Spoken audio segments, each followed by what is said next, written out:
بسم اللہ الرحمن الرحیم۔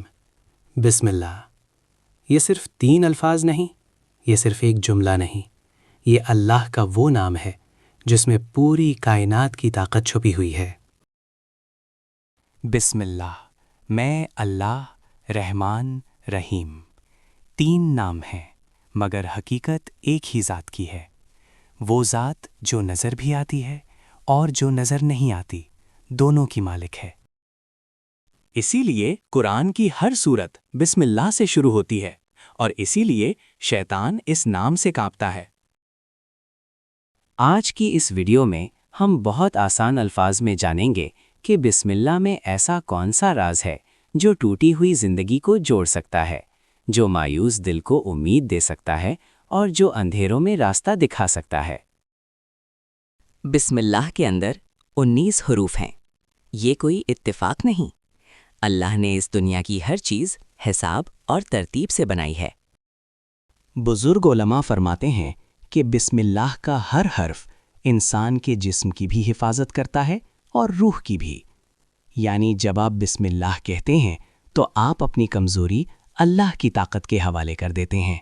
ہر چیز کی 2 صورتیں ہوتی ہیں، ایک وہ جو آنکھ دیکھتی ہے اور ایک وہ جو دل محسوس کرتا ہے۔ ظاہری طور پر بسم اللہ قرآن شروع کرنے کا جملہ ہے، لیکن حقیقت میں یہ ہماری زندگی شروع کرنے کا نام ہے۔ بزرگ فرماتے ہیں جو کچھ قرآن میں ہے وہ سورہ فاتحہ میں ہے، اور جو سورہ فاتحہ میں ہے وہ بسم اللہ میں ہے۔ ذرا ایک مثال سنیں۔ زمین کے اندر ایک ننھا سا بیج ہوتا ہے، اس کے اوپر بھاری مٹی اور سخت پتھر ہوتے ہیں۔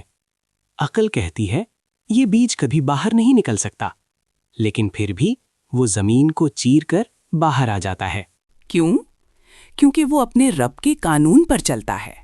بالکل ایسے ہی جب کوئی کام اللہ کے نام سے شروع کیا جائے تو کمزور انسان بھی طاقتور بن جاتا ہے اور بند راستے بھی کھل جاتے ہیں۔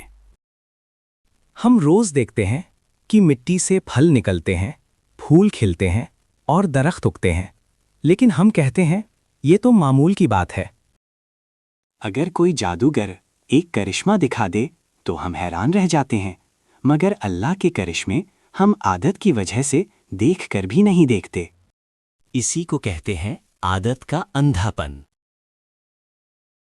رحمان وہ ہے جو سب کو دیتا ہے، چاہے نیک ہو یا گناہگار، اور رحیم وہ ہے جو ٹوٹے ہوئے دلوں پر خاص رحم فرماتا ہے۔ یعنی اللہ سب کو رزق دیتا ہے، مگر مشکلوں سے اپنے خاص بندوں کو خود نکال کر لاتا ہے۔ اگر آپ اس وقت کسی مشکل میں پھنسے ہوئے ہیں، اگر دل بوجھل ہے، اگر آنکھوں میں نمی ہے، تو بسم اللہ کو صرف زبان سے نہیں، دل سے یاد کریں۔ صرف کہنا کافی نہیں، یقین ہونا بھی ضروری ہے۔ جب زبان کچھ کہے اور دل کہیں اور ہو تو اثر کم ہو جاتا ہے، لیکن جب دل، زبان اور نیت ایک ہو جائیں تو اللہ ناممکن کو بھی ممکن بنا دیتا ہے۔ انسان باہر سے بہت مضبوط دکھائی دیتا ہے، مگر اندر سے اکثر ٹوٹا ہوا ہوتا ہے۔ فکر، خوف اور پریشانیاں انسان کو اندر سے کھوکھلا کر دیتی ہیں۔ یہاں بسم اللہ ایک ڈھال بن جاتی ہے۔ جب ہم کہتے ہیں بسم اللہ تو ہم اللہ کو اپنے معاملے کے درمیان لے آتے ہیں، اور جب اللہ درمیان میں آ جائے تو خوف خود بخود پیچھے ہٹ جاتا ہے۔ بڑے فرماتے ہیں علم ایک نقطے سے شروع ہوا، اور اس نقطے کا مطلب ہے میں کچھ نہیں، سب کچھ اللہ ہے۔ جو انسان بسم اللہ کہتا ہے وہ اپنی طاقت پر نہیں بلکہ اللہ کی طاقت پر بھروسہ کرتا ہے۔ ہر کام سے پہلے بسم اللہ کہنا عادت بنا لیں۔ کھانا ہو، کام ہو، سفر ہو یا کوئی بڑا فیصلہ، دل سے کہیں بسم اللہ الرحمن الرحیم۔